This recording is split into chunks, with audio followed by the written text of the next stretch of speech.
Welcome to this week's Suggested Articles, a podcast. One F Jeff needed to spend some time with his family on this Labor Day weekend, and I decided that this would be a good time to try out a concept that we recently talked about on the show, that being, thank you Ryan for the name, Suggested Articles, a nap time. Maybe don't listen to this if you're driving somewhere, but please give it a listen and let me know what you think. You can always reach out at suggestedarticlespodcast@gmail.com. There will be some differences this episode. No loud theme music, no jarring intros and outros for commercial breaks. This will just be me reading articles that were suggested by Google Chrome. And when it comes time for a commercial break in the audio feed, it will simply cut to commercial and then come back. You can also find a video version of this on YouTube. Please see links in the show notes or search for Suggested Articles on YouTube itself. Any feedback would certainly be appreciated, whether it's the audio or the video version, in a dark, dark closet where I'm trying to minimize as much background noise as possible so we can just focus on the headlines. This first article is straight from the headlines of the week on AOL.com, written by Rudro Chakrabarti. Cracker Barrel CEO founder, 93, blasts $7 million a year CEO's pitiful rebrand fail and work with Taco Bell. Is that unfair? When Cracker Barrel unveiled a sleek new logo this August, scrubbing the beloved old-timer icon from its branding, it wasn't just nostalgic fans who cried foul. The chain's co-founder went on the record expressing concerns the chain had lost its way under CEO Julie Fells-Messino. Messino, who took the helm in 2023 after executive stints at Taco Bell and Starbucks, had promised to reinvent the 55-year-old brand for a new generation. But her $700 million transformation strategy, including a logo redesign that stripped away the chain's beloved old-timer icon, has been branded an expensive misstep. At 93, Tommy Lowe didn't mince words, calling the chain's logo redesign pitiful and accusing leadership of throwing money out the window in an interview with local outlet WTVF. Lowe, who helped open the first Cracker Barrel in Tennessee back in 1969, warned that the chain risks losing the very identity that made it beloved. If they don't get back to keeping it country, then it ain't gonna work. The controversy began in August when the company revealed a new logo that scrubbed its old-timer visual. The backlash was immediate. Investors, fans, and even President Donald Trump slammed the move. The stock slumped, and within a week the board reversed course. But Lowe argued the problem wasn't just cosmetic. Quote, "They need to work on the food and service and leave the barrel, the logo, alone," he said. "Spending $700 million doing that is throwing money out the window." He criticized new leadership's fast food background and questioned what Taco Bell could possibly know about country hospitality, a pointed jab at current CEO Julie Fells-Messino and her modernization vision. Investors have been losing patience for years. Cracker Barrel shares have plummeted nearly 70% over the past 5 years, with the stock falling from highs above $180 in 2018 and 2019 to around $60 today. While competitors in the casual dining space have thrived, with Darden Restaurants and Texas Roadhouse delivering strong returns over the same period, Cracker Barrel shareholders have watched their investment crumble. Their pain was compounded by a dividend cut in May 2024, when Cracker Barrel slashed its quarterly payout by 80%, from $1.30 to 25 cents per share. That's in stark contrast to the company's historical 9% yield. The logo misfire seems to have deepened investor frustration. Shares dropped as much as 15% after the August reveal before bouncing back roughly 8% once the board reversed course. But the whiplash underscored a bigger problem. Confidence in leadership is eroding, and Wall Street is skeptical that expensive remodels will fix the chain's underlying traffic declines. Lowe's criticism carried extra weight because it echoed long-standing concerns from activist shareholder Sardar Biglari, who owns nearly 9% of the company. Biglari has argued for years that the chain should focus on food and service instead of costly makeovers. In a 2024 letter to shareholders, he called the modernization plan an obvious folly. When the logo rollout flopped, his guidance ended up looking like fortune-telling. He even poked fun at the reversal through his Steak and Shake brand, selling novelty caps that read, "Biglari was right about Cracker Barrel." For CEO Julie Fells Massino, who now takes home around $7 million a year, this isn't just a branding setback, it's a crucible moment for her leadership. Cracker Barrel's financial backdrop is worrying. A near 70% drop in share price over 5 years, an unpopular 80% dividend cut in 2024, and stock tumbling as much as 15% after the logo redesign sparked backlash. Though shares were covered by her backpedaling, the whiplash will likely erode investor confidence even further. This kind of volatility has put retail analysts on edge, especially given Cracker Barrel's exposure to a shrinking core demographic and leadership's bet on brand redesigns to drive traffic. Massino now faces the difficult task of reconciling short-term investor pain with longer-term strategic reinvestments, all while staying true to the heritage that customers and co-founder alike clearly value. The logo flop may have been swiftly reversed, but the cost could be lasting. Leadership is left with a shaken brand, a shaken stock, and a CEO put to the test on her ability to balance change with tradition.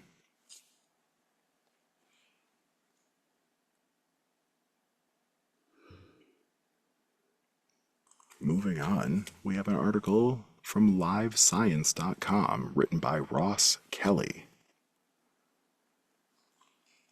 Scientists turn to a red onion to improve solar cells, and it could make solar power more sustainable. Red onion dye could be the missing ingredient required to bolster ultraviolet protection for solar cells, scientists say. Solar cells are typically coated with a petroleum-based film to protect them from UV-induced degradation. These films include oil-based materials such as polyvinyl fluoride and polyethylene terephthalate. In the quest to drive the adoption of film made from more sustainable, biologically based materials, nanocellulose has emerged as a frontrunner. Nanocellulose is derived from plant-based materials and is produced by breaking down cellulose into nanoscale fibers. The researchers behind the new study found that combining nanocellulose with a dye made from red onion skin extract proved very effective UV protection. The team published its findings February 24th in the journal ACS Applied Optical Materials. The study noted that a protective film made from this material eliminated 99.9% of UV radiation up to a wavelength of 400 nanometers. Notably, the filter also outperformed a commercial PET-based UV filter currently available on the market. This represents, quote, a promising option in applications where the protective material should be bio-based, says Rustam Nizmarov, a doctoral researcher at the University of Turku in Finland. In the study, researchers compared the durability of 4 protective films made from cellulose nanofibers. These were variously treated with red onion extract, lignin, a polymer found in the walls of some plant cells, and iron ions. While all of these provided adequate protection against UV radiation, the red onion dye option emerged as the most effective. Solar cells face a critical trade-off, with UV radiation below 400 nanometers proving harmful, the study noted. However, the transmission of visible light, wavelengths between 700 and 1200 nanometers, is crucial in enabling the cell to turn radiation into electricity. With this in mind, the development of a material that protects both the solar cell and facilitates energy absorption is key. Lignin, for example, has a dark brown color, which limits its use in transparent films, according to the statement. The transmittance of these lignin-containing films is typically 50% between 400 and 600 nanometers, and at most 85% above 600 nanometers, the researchers added. In comparison, the nanocellulose film treated with red onion dye exceeded 80% light transmission at longer wavelengths and maintained performance across an extended testing period. The testing period assessed the durability and performance of the filters by placing them under artificial light for 1,000 hours, the equivalent of roughly a year of sunlight in a Central European climate. Nizamov noted that this examination period emphasized the importance of long-term testing for UV filters. The UV protection and light transmittance of the other bio-based filters changed significantly over time, he said. For example, the films treated with iron ions had good initial transmittance, which reduced after aging. Nizamov said that the study has wide-reaching implications for a range of solar cells, particularly perovskite and organic photovoltaics, as well as in other industries where the use of a bio-based filter is necessary. This could include food packaging, for example, where biodegradable solar cells could be used as power sources for sensors in sterile environments.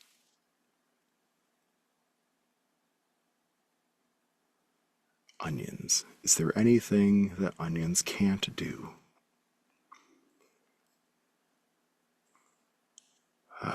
Without adding any additional commentary at this time, I'll move on to a suggested article that comes to us from Fortune magazine. Written by Matthew Perrone of the Associated Press, the headline reads, "The new head of the CDC has no training in medicine and once helped Peter Thiel develop man-made islands floating outside U.S. territory." Here we go. President Donald Trump has picked Jim O'Neill, a former investor and critic of health regulations serving under Health Secretary Robert F. Kennedy Jr., to take control of the Centers for Disease Control and Prevention, following a tumultuous week in which the agency's director was forced out. O'Neill, Kennedy's deputy at the Department of Health and Human Services, will supplant Susan Monarez, a long-time government scientist who had been the CDC director for less than a month. Monarez's lawyers say she refused to rubber stamp unscientific, reckless directives and fire dedicated health experts. O'Neill takes over as acting director of an agency that has been rocked by firings, resignations, and efforts by Kennedy to reshape the nation's vaccine policies to match his long-standing suspicions about the safety and effectiveness of long-established shots. An HHS spokesperson said Friday that O'Neill would continue to serve as deputy of the department, but did not provide details on his new role. A former associate of billionaire tech entrepreneur Peter Thiel, O'Neill previously helped run one of Thiel's investment funds and later managed several of his other projects. Those included a nonprofit working to develop man-made islands that would float outside U.S. territory, allowing them to experiment with new forms of government. He has no training in medicine or healthcare and holds bachelor's and master's degrees in humanities.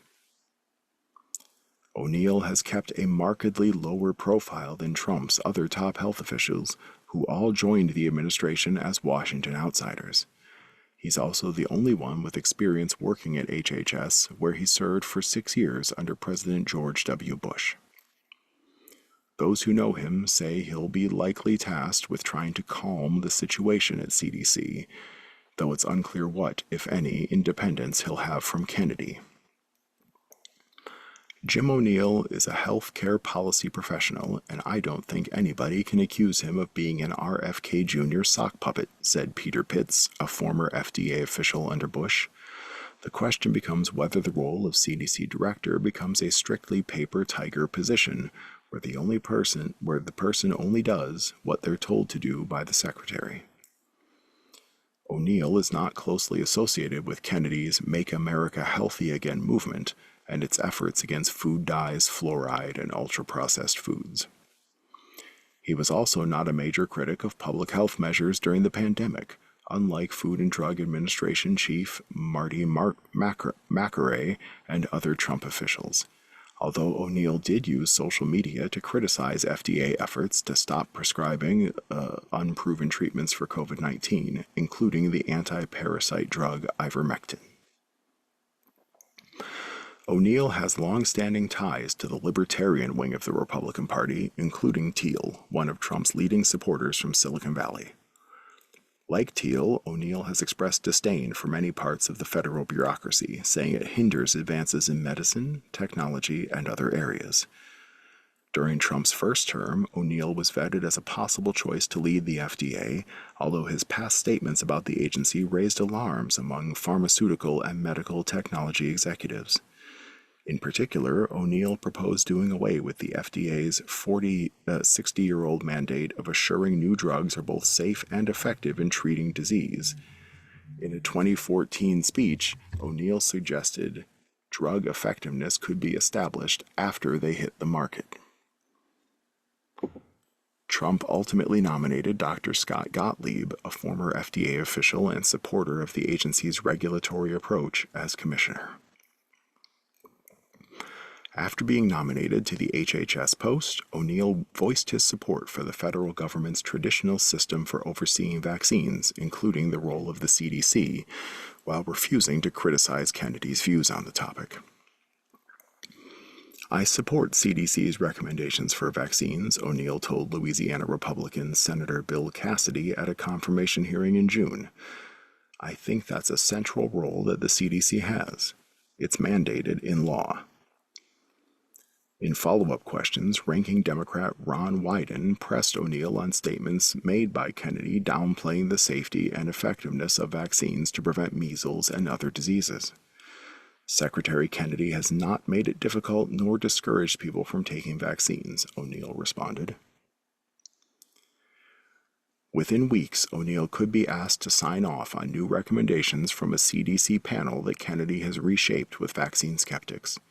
The group is scheduled to meet next month to review vaccinations for measles, hepatitis, and other conditions that have long been established on the government schedule for children. Traditionally, the CDC director signs off on recommendations from the panel, but Monarez was ousted after, among other things, she refused to automatically sign off the committee's recommendations, according to Dr. Richard Besser, a former CDC acting director who spoke to her. As an acting official, federal law limits O'Neill to no more than 210 days heading the agency before he must step aside or be formally nominated to the post. Dr. Ann Schuchat, who served twice as acting CDC director, says there are essentially no limits on the powers of the acting agency chiefs besides the time constraints. I was told, you're the director. Do what you need to do, Schuchat said. Both of O'Neill's roles at HHS and CDC are demanding full-time jobs that would be extremely challenging for one person to do simultaneously, Schuchat also said. But if the goal is to have an acting CDC director fulfill a predetermined decision about vaccines, it's a different story. It won't help O'Neill that there was an exodus this week of 4 veteran CDC center directors, leaving the agency with few leaders who have a background in medicine, science, or public health crisis management, she added.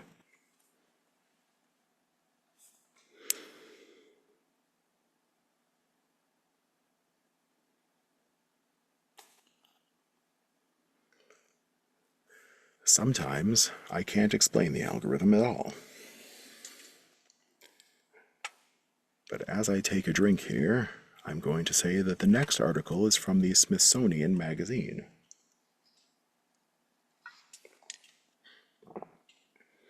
The article, written by Zach Thyler, is titled, Why is Tetepare the South Pacific's largest uninhabited island? Roughly 2 decades ago, a group of scientists embarked to Tetepare, a remote island on the southwestern corner of the Solomon Islands, to study its ecology. They knew that this particular island, whose evergreen hills rise from the choppy Pacific Ocean, is a refuge for a wide variety of endangered animals. Leatherback sea turtles nest on its black sand shores. Dugongs feed on meadows of seagrass that flow out from its coastline. Old-growth rainforest covers much of its 46 square miles of rugged terrain, offering pristine habitat for endemic birds like Tetepare white-eyes and Samford's sea eagles. But it was the local population of coconut crabs that hooked the researchers' attention. Coconut crabs are famously giant, growing up to 3 feet across and weighing up to 10 pounds. But while studying these creatures, the scientists found that the coconut crabs on Tetepare were even larger than those found elsewhere in the Solomon Islands, a country of around 1,000 islands situated northeast of Australia.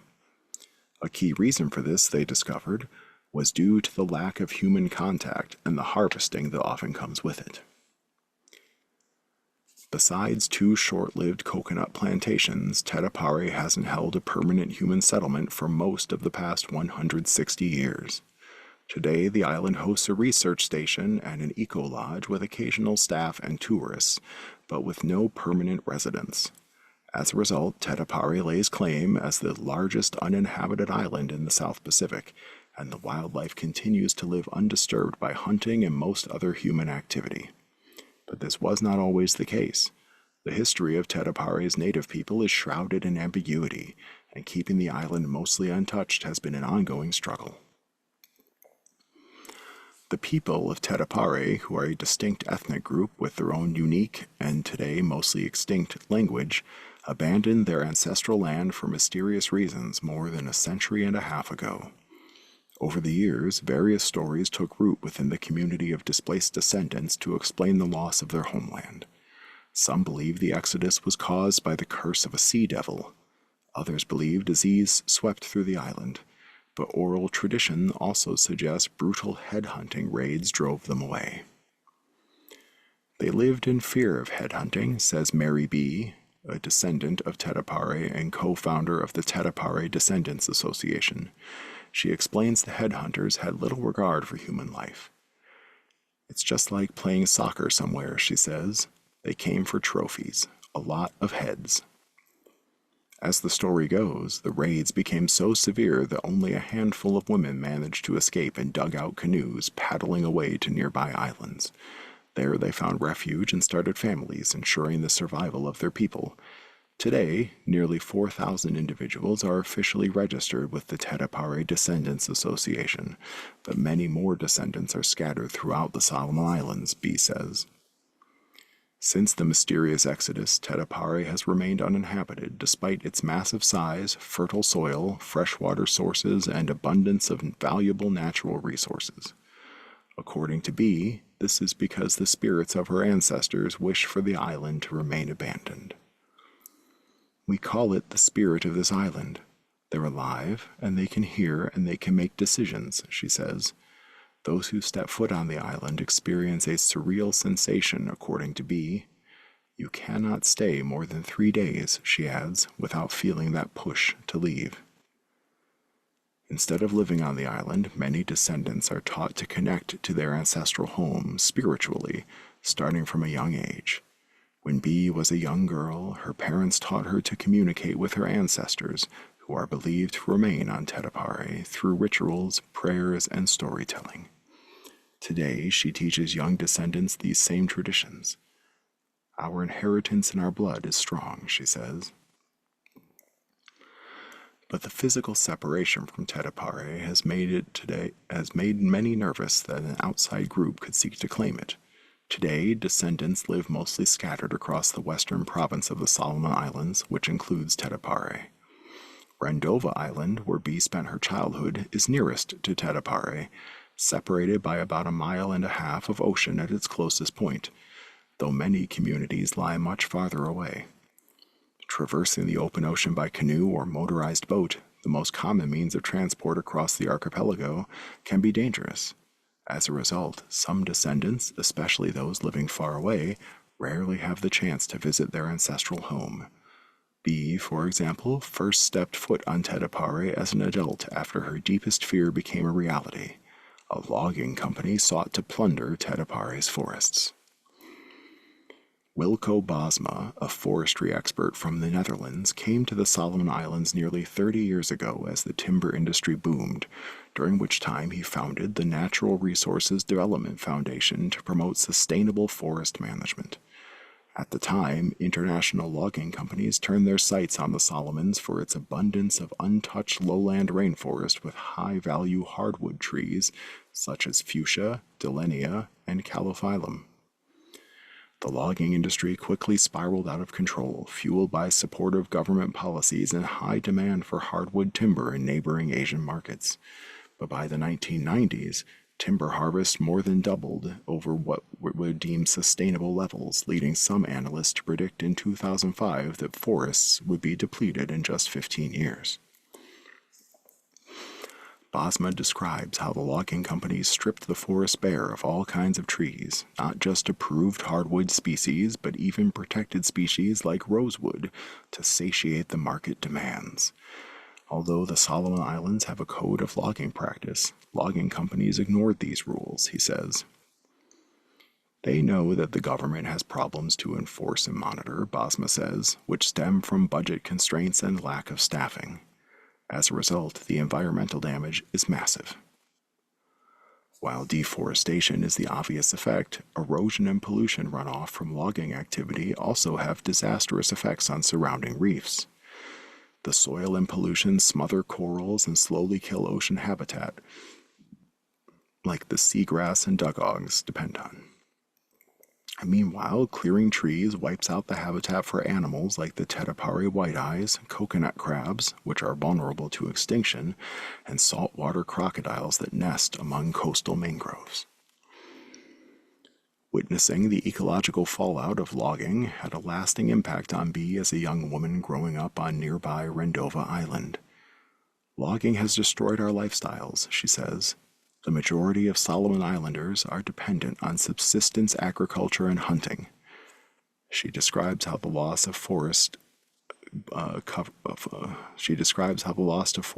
pushed bush-dwelling animals like wild boars into communities where they would eat plants in gardens, while the pollution wrecked surrounding marine ecosystems that locals depended on for fish.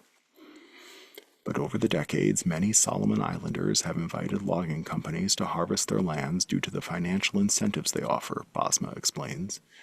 This sometimes includes a cash advance, which usually falls into the hands of corrupt middlemen.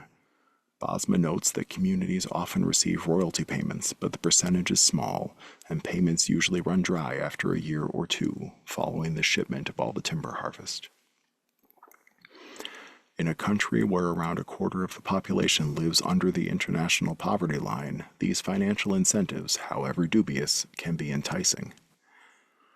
According to B, at the peak of the logging boom in the early 1990s, a group of descendants from Tetepare met with an international logging company and offered up their ancestral land to harvest, with the idea to resettle it after it had been plundered. But B and a group of like-minded descendants caught wind of the plan and intervened, leveraging traditional landowning rights to block the process. The intervention earned her a few enemies, but she had a different vision for Tetepare that she hoped she could satisfy economic demands while conserving nature, opening the island as an eco-tourism paradise. With support from descendants who wished to protect Tetepare from international environmental nonprofits such as the World Wildlife Fund, B was able to co-found the Tetepare Defendants Association and launch a research station and an eco-lodge to host wildlife rangers and tourists on the island. Small groups of visitors stay on the island to experience the untouched wild. Meanwhile, the association is headquartered on Munda, a town in the western province about an hour-and-a-half commute by speedboat away from Tetepare, and only essential staff members travel to the island to support tourists and conservation programs. None lives there permanently. For over 25 years, Tetepare has remained a wildlife refuge, while many other islands have been stripped of their forests. The association's conservation team says that while coconut crabs and saltwater crocodiles are rare across the archipelago, they are relatively abundant on Tetepare. Today, the rugged coastline hosts nesting colonies of leatherback, green, and hawksbill sea turtles, all of which are vulnerable or endangered. In 2019, a group of scientists camped out near the swift waters of the Tongarongo River, which weaves through Tetepare, and documented 6 frog, reptile, and mammal species for the first time. By protecting nature, you protect the ancestors, says B. According to her, the spirits of the ancestors are directly tied to the land upon which they once lived. When the land, including its wildlife, is protected, so are the spirits. Meanwhile, the proceeds of the Eco Lodge, as well as other funds raised by the association, are used to support economic and educational initiatives for the descendants, including business training and a scholarship program available to young descendants. Rangers, paid by the association, patrol the island to thwart poachers, as well as to monitor, tag, and collect data on wildlife, but the workers live on other nearby islands. Overall, the association has created dozens of jobs. But despite these successes, the economic pressures of modern life in the Solomon Islands, one of the lowest income countries of the South Pacific, have led to clashes among some descendants who still aren't convinced of the immediate benefits of ecotourism. One night 10 years ago, a group of the association's wildlife rangers confronted a band of poachers while patrolling the waters off Tetepare's coastline. The poachers were possibly seeking trochuses, sea snails whose shells are used in jewelry and fetch a decent price at local markets. Fishing off Tetepare is highly protected by the Descendants Association, and the confrontation quickly escalated, culminating in a challenge to fight on the beach. As the story goes, during the standoff, the sound of thunder and lightning came from the surrounding rainforest, and the poachers fled, believing the spirits of their ancestors were displeased by their actions. B explains that she was watching over the Eco Lodge at the time of this incident. Later that night, the poachers turned themselves in. Instead of punishing them, B educated them on the values of conservation and eventually hired them to work for the association. But not all rural Solomon Islanders are so lucky to find employment. In the rural area, there's very little formal employment, says Catherine Passmore, an economist at the Asian Development Bank who works on the Solomon Islands. Though she sees potential in tourism as an industry because of the Solomons' remote nature, high utility costs, and limited infrastructure, it is currently a niche market most likely to attract intrepid backpackers. The kind of tourism you could do in the Solomon Islands is very, very different to what you can do in other countries in the Pacific, Passmore says. It has one of the highest costs of electricity in the world, she adds, which makes comforts like air conditioning difficult to provide. According to government databases, only 6,297 visitors to the Solomon Islands indicated their travel was for vacation purposes in 2023. Even then, only a small percent of tourists in the Solomon Islands visit the far-flung corners, like Tetepare, which generally requires a combination of domestic flight and boat to reach when traveling from the capital, Honiara. Meanwhile, B continues to struggle to convince the community of descendants of the immediate benefits of ecotourism. The demands of modern life are too big, she says. Money makes them go against what they believe in. While the Eco Lodge is ongoing, B pins her hopes on a new conservation model that could infuse further income into her community and alleviate some of the economic pressure, carbon credits. But the carbon credit system is complex and controversial among environmental groups. Today, BOSMA works for environmental groups including Nakau, a nonprofit that promotes forest conservation carbon credit models in the Solomon Islands. One of its success stories is Choicewill Island, where the local landowners can conserve their forest and sell the carbon credits calculated by this program to an international market. The project provides the community with annual payments through 2045, when the contract will come up for renewal. In essence, BOSMA explains, carbon credits are calculated by comparing the carbon dioxide emissions that would result if a plot of land would be logged as opposed to if it is conserved. 1 ton of carbon emissions awards 1 carbon credit, which can be sold to companies around the world. Companies then purchase these credits and factor them into their own environmental footprint, claiming that the credits offset their carbon emissions. Critics argue that the methodology used to calculate the offset can be inaccurate and misleading, allowing polluting companies to continue their emissions while claiming carbon neutrality. But Bosma argues that many companies are genuinely cutting emissions and purchasing carbon credits as part of their plan, while the sales of carbon credits offer local communities a rare opportunity to conserve their forests while also generating income. Yet, the process to qualify and apply for a carbon credit program is bureaucratic and can take years to finalize, explains Bosma. To begin, the land must have guaranteed protections under law, a complicated process in the Solomon Islands, guided by traditional landowning customs. The project is then inspected by an international auditor before it is approved for market, but even then, there is no obligation for companies to purchase these carbon credits. Descendants of Tetepare were intrigued by the prospect and enlisted Bosma and his colleagues to scope the carbon credit project potential of Tetepare. But despite having potential, as Bosma put it, the process was upended by infighting among the community members who couldn't agree on the best path forward. Part of the issue, Bosma speculates, is that carbon credit projects don't offer instantaneous benefits. If you really start from zero, it takes at least 5 years, he says. Landowners need to stay committed, motivated, and patiently waiting. Such complicated long-term plans test the patience of many Solomon Islanders who often survive on just the resources in their immediate surroundings. B, who says that convincing her community of the benefits of conservation is the most difficult part of her job, is clearly frustrated by the group of descendants who thwarted the carbon credit program from moving forward. They want to control the island, she says. Yet despite this setback, B remains confident that her cohort of descendants who believe in the potential of carbon credits will ultimately persuade those opposed to the plan. Just give them time, she says, to realize that they are doing the wrong thing.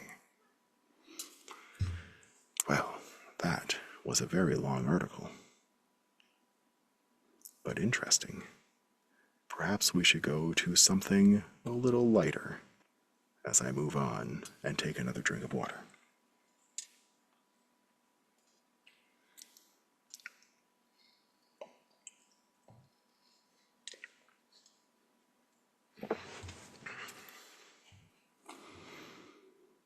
This from allrecipes.com, written by Kennedy Dirks. Wendy's just quietly rolled out 4 new menu items. From cereal milk flavored sparkling water to sour gummy worm inspired soda and everything in between, the beverage industry is having a full-on moment right now. And as always, fast food chains are staying on top of the trend, with new and exciting drinks hitting menus on a seemingly daily basis. Taco Bell recently announced the launch of new Refresca's lineup and released a new Mountain Dew Baja Blast flavor for the first time in 20 years. Then there's Whataburger's Dr. Pepper Blackberry Milkshake, which fans can't get enough of. Now, Wendy's is leaning into the specialty beverage obsession with a line of not 1, but 4 new drinks that are the perfect pick-me-up for a busy back-to-school session. While Wendy's may be known for its Baconator Frosties and the $4 Biggie Bag, the chain is making clear its drinks deserve attention too.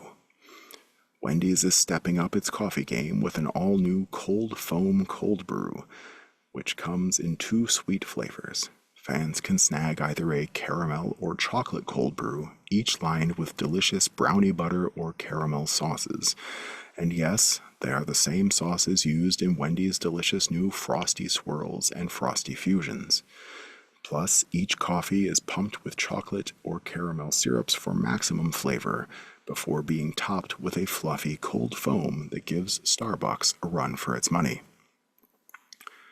If cold foam isn't your thing, but you still want a delicious cup of coffee, the chain is also introducing a customizable cold brew, so Wendy's customers can mix up their brew with vanilla, caramel, chocolate, or classic cane sugar syrups for an extra sweet spin. Wendy's is also debuting 2 new sparkling energy drinks. Customers can get a bubbly boost with cherry limeade or pineapple citrus sparkling energy drinks, dispensing exclusively from the chain's Coca-Cola Freestyle machines, and topped with a caffeinated energy syrup. Each sweet and tangy sip has approximately 80 to 120 milligrams of caffeine, plus vitamin B12 for an extra energy boost. Whether you're fueling your morning or looking for an afternoon pick-me-up, Wendy's latest drinks are here to keep fans refreshed, energized, and satisfied. It's unclear how long these new beverages will be around for, so be sure to grab one sooner rather than later, and maybe pick up a limited edition Wednesday-inspired meal while you're there, too.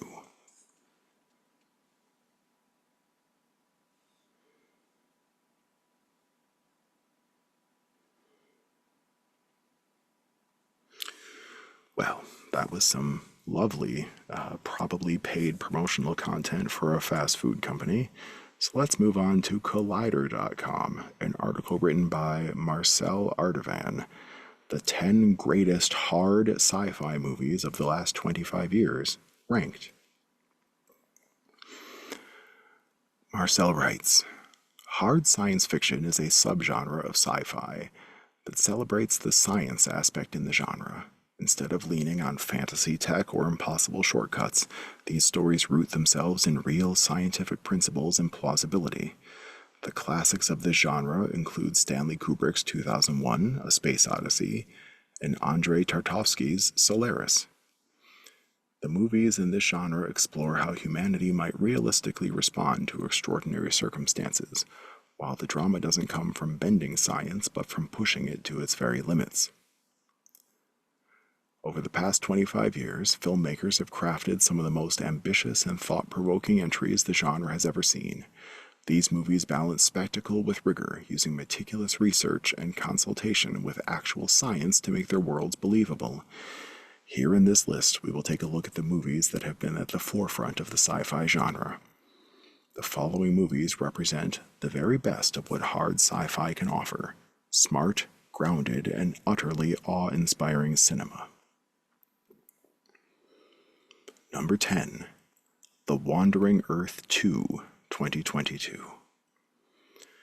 A prequel to the 2019 Chinese blockbuster, The Wandering Earth 2 goes back to the beginning that eventually creates humanity's desperate plan to move Earth out of the solar system to escape an expanding sun. The film focuses on the decades-long preparation leading to this massive undertaking, following closely two characters. One is Liu Peiquang, played by Chinese superstar Jing Wu, a reluctant astronaut who emerges as one of the leaders of the Moving Mountains project, and the other is scientist Chu Hangyu, Andy Lau, who is directly involved with the major scientific projects involving the Wandering Earth. As hard sci-fi, the film stands out for its commitment to making an outrageous premise feel believable. Based on a colossal book by Liu Cixin, who also wrote Three-Body Problem, the film dwells on the logistics of building engines the size of skyscrapers, the energy requirements of planetary propulsion, and the global cooperation needed to even attempt such a project. Rather than glossing over details, it leans into engineering obstacles, orbital physics, and the politics of survival, showing how immense the undertaking would truly be. While the concept is extraordinary and may seem implausible, the treatment of scientific principles and problem-solving keeps the spectacle tethered to reality, making The Wandering Earth 2 a rare blockbuster that feels both grandiose and grounded. Number 9. Moon, 2009. Moon centers on Sam Bell, played by Sam Rockwell, the lone human worker stationed at a lunar mining facility harvesting helium-3, a vital energy source for Earth. Nearing the end of his 3-year contract, Sam struggles with isolation and deteriorating health, with his only companion the base's AI assistant, Gertie. When an accident outside the station leaves him injured, Sam makes a disturbing discovery that changes his view of reality and also the company that employs him. Its brilliance within the sci-fi genre lies in how it grounds its drama in plausible technology and near-future industry. The mining of helium-3 is based on real scientific discussions about future energy solutions, and the station itself is depicted with realism, No flashy tech, just machinery that feels functional and probably likely to be developed in the near future. Diving into more realism, Moon also treats the psychological toll of long-term space isolation with accuracy, giving a warning for future interplanetary labor. Anchored by Rockwell's stellar performance, Moon stands as a quiet yet powerful example of how a sci-fi film can be both scientifically plausible and emotionally resonant. Number 8. Gravity from 2013. Gravity follows Dr. Ryan Stone, Sandra Bullock, a medical engineer on her first space mission, and veteran astronaut Matt Kowalski, George Clooney, as they carry out routine work aboard the Space Shuttle Explorer. When debris from a destroyed satellite tears through their shuttle, they are left adrift in space with limited oxygen and communication and must rely on their training and ingenuity to reach safety before time runs out. Much of the buzz around Gravity when it was released was about its cutting-edge CGI. However, Alfonso Cuarón also depicts space in its fullest reality. From the silence of the vacuum to the dangers of microdebris traveling at orbital speeds, the film builds its tension on scientifically grounded hazards. The depiction of spacecraft like the ISS and Soyuz capsules is highly faithful, and the use of orbital mechanics adds weight to every decision the characters make. As a film, of course, there are a few liberties taken for dramatic effect, but its immersive realism and commitment to portraying human vulnerability in space make Gravity a landmark in the genre.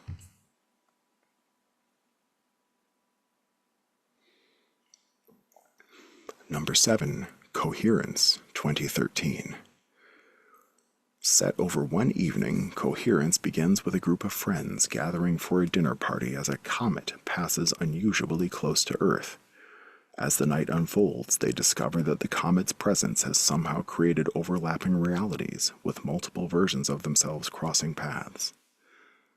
Rather than leaning on visual effects or exposition-heavy dialogue, Coherence stands out in this list as it leans on the many worlds interpretation of quantum mechanics as its backbone. It marries a real scientific theory to a tightly contained human drama. The story unfolds organically, showing how ordinary people might realistically respond to encountering alternate versions of themselves. It also helps that during filming, the actors were kept on location and that the script was mostly improvisational, adding spontaneous reactions. With its small premise and a lack of marquee actors, Coherence remains underseen in the realm of hard sci-fi. Number 6. Sunshine from 2007. Sunshine follows the crew of the Icarus II, a spacecraft sent on a last-ditch mission to reignite the dying sun using a massive nuclear payload. As they approach their destination after years in space, the crew encounters the abandoned Icarus I, their failed predecessor, and soon find their mission compromised as they get closer to the sun. This film by Danny Boyle boasts a star-studded cast with Cillian Murphy, Michelle Yeoh, and Chris Evans, just to name a few. While the sun may not die out anytime soon, Sunshine has all the concepts worked out. The ship's design, life support systems, and radiation shielding all reflect real engineering considerations, making it highly plausible.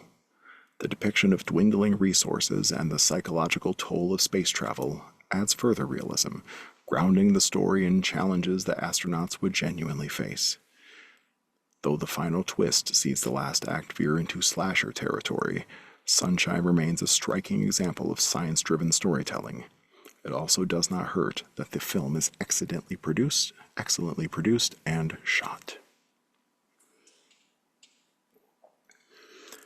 Number 5. Primer, 2004. Primer follows two young engineers, Aaron, Shane Carruth, and Abe, David Sullivan, who make a groundbreaking discovery while tinkering with a side project in their garage. They figure out a machine that can send objects and eventually people back in time. This modest experiment quickly spirals into a labyrinth of overlapping timelines and moral compromises. No other movie is a harder sci-fi film than Primer. Written and directed by Carruth, who has a mathematics degree and is a former engineer, the film is filled with technical jargon and it never pauses to spoon-feed explanations to the general audience. It trusts the audience to piece together the information and the rules. The depiction of the time machine is not something spectacular like in the Terminator franchise, but it's more like a clunky box cobbled together with wires, pumps, and insulation. This meticulous attention to detail and originality make Primer one of the most challenging yet rewarding examples of hard science fiction ever put on screen. Number 4. Ex Machina, 2015. Ex Machina follows Caleb, Domhnall Gleeson, a young programmer who wins a contest to spend a week at the secluded research estate of Nathan Bateman, Oscar Isaac, the reclusive CEO of the tech company he works for. Once there, Caleb learns he's been chosen to evaluate Ava, Alicia Vikander, a humanoid robot with advanced artificial intelligence to determine whether she can convincingly demonstrate consciousness. The film's relevance only grew with the advancement of artificial intelligence. As the personification of a highly intelligent AI, Ava is presented as the logical outcome of the breakthroughs in machine learning, data mining, and robotics. The film engages with actual debates in cognitive science and computer engineering. From the nature of consciousness to the ethical responsibilities of AI creators, some of these topics have already been discussed today and are due for a re-evaluation as the technology develops at such a breakneck pace. By treating AI as an inevitable product of human innovation, Ex Machina delivers a chillingly realistic vision of the near future of AI. As Alex Garland's first feature film, it is also one of the best directorial debuts in recent memory. Number 3. Arrival, 2016. In Arrival, when alien ships mysteriously appear across the globe, linguist Dr. Louise Banks, Amy Adams, is recruited by the U.S. military to lead efforts in establishing communication with the alien visitors. Working alongside physicist Ian Donnelly, Jeremy Renner, she begins the painstaking process of deciphering the aliens' complex language, all while international tensions escalate as other nations grow impatient and fearful. Arrival excels in its genre because it grounds its story in linguistics and methodical problem-solving rather than spectacle. This Denis Villeneuve film treats language as a scientific system, depicting the process of translation with precision and showing how misinterpretation could have world-altering consequences. The design of the aliens and their written symbols is carefully constructed to reflect plausible, non-human communication, while the integration of theoretical physics in the third act adds further depth. By focusing on how humans might realistically approach first contact, Arrival delivers a cerebral vision of extraterrestrial encounter, making it one of the most thoughtful sci-fi films of the last quarter century. Number 2. Interstellar, 2014. The Earth is ravaged by environmental collapse in Interstellar, and former NASA pilot Cooper, Matthew McConaughey, is recruited for a secret mission to save humanity. Their Hail Mary mission is to use a wormhole near Saturn to search for habitable worlds. Alongside his crew, which includes Dr. Brand, Anne Hathaway, Cooper aims to find a new world for humans to live in and return home to his daughter before the time dilation separates the years between them. Interstellar sets itself apart from other films in the genre because of its foundation in real physics, thanks to the involvement of astrophysicist Kip Thorne, who ensured the accuracy of its black hole and wormhole depictions. Time dilation, gravitational forces, and orbital mechanics all play central roles in the drama, showing how physics can be as unforgiving as it is awe-inspiring. Even its most speculative elements, like the depiction of higher dimensions, are extensions of real scientific hypotheses. By marrying these concepts with the typical Christopher Nolan style and moving human drama, Interstellar delivers spectacle, scientific accuracy, and heart making it one of the genre's defining achievements. And number 1, The Martian 2015. In The Martian, astronaut Mark Watney, Matt Damon, is left behind and presumed dead by his crew when a violent storm forces a Mars expedition to abort. Alone on the hostile planet, he must rely on his training as a botanist and engineer to survive. From growing potatoes in barren soil, generating water, and repairing life support systems. While NASA scrambles to mount a rescue mission, Watney documents his struggle with humor and determination, making his story of survival a resonant tale for people back on Earth. Based on the best-selling book by Andy Weir, The Martian is remarkable for how rigorously it builds its story on real science, making it probably the most accurate space movie. The challenges Watney faces on Mars, like the thin atmosphere and exposure to radiation, are based on actual research into Martian conditions and near-future technology. The film most memorably highlights problem-solving through existing tools and scientific reasoning, showcasing how creativity and persistence can overcome impossible odds.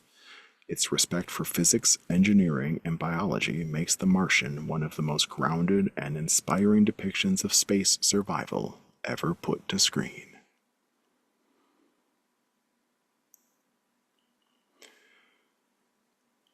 Well, I'm happy to say I've seen about half of those. And now we should move on. A little more news. Here's one from ABC News, written by Patrick Whittle and Mingson Lau of the Associated Press. Swimmers face fecal contamination at beaches along U.S. coastline.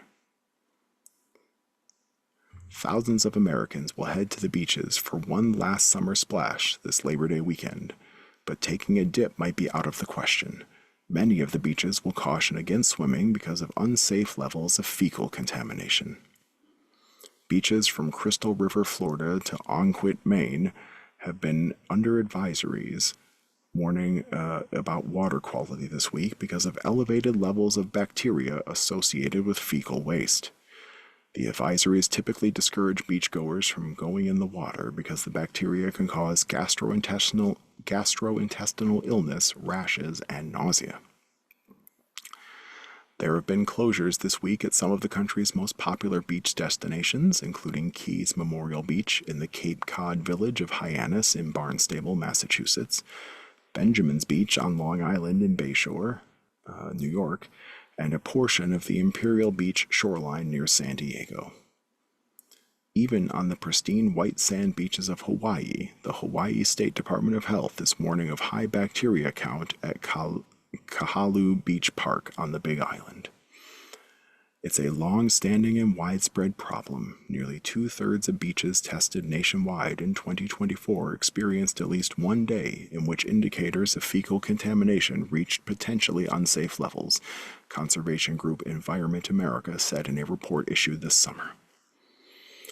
The group reviewed beaches on the coasts and Great Lakes and found that 84% of Gulf Coast beaches exceeded the standard at least once.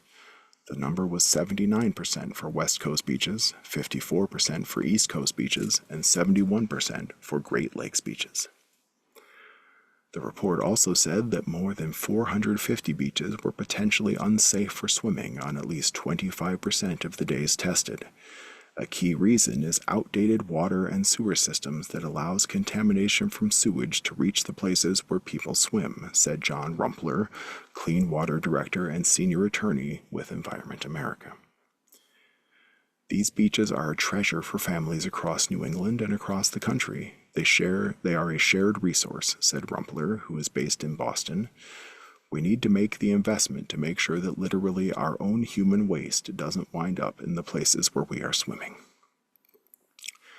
Other factors have also played a role in contaminating beaches, including increasingly severe weather that overwhelms sewage systems and suburban sprawl that paves over natural areas and reduces the ecosystem's ability to absorb stormwater, Rumpler said.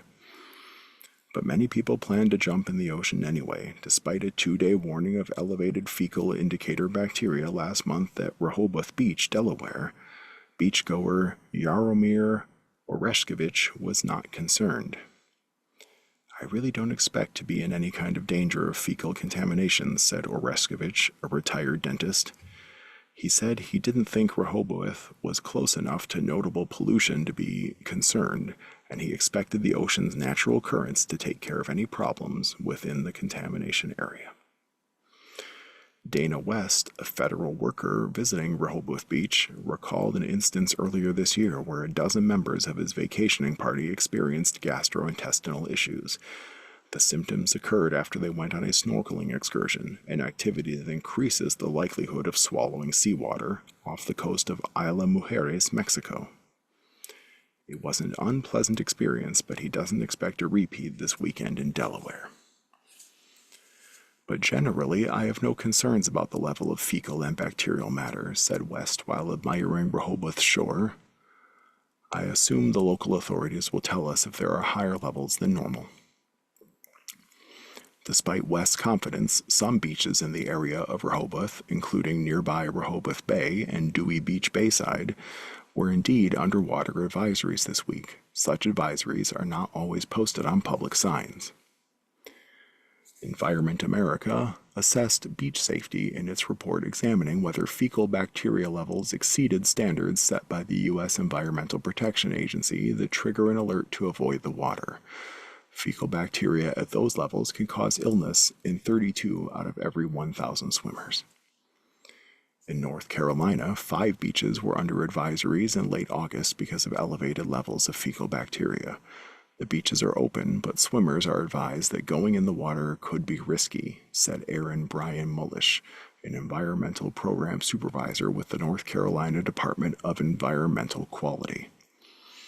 Hurricane Aaron caused extensive erosion and storm surge in some coastal areas, according to the Department of Environmental Quality.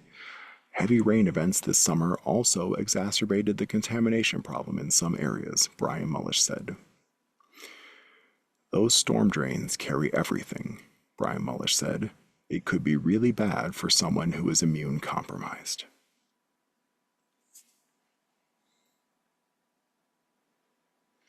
Now, personally, I'm a fan of not going in the ocean, going out in the sun. I'm an indoor kid who's seen at least half of the movies on that list of science fiction classics.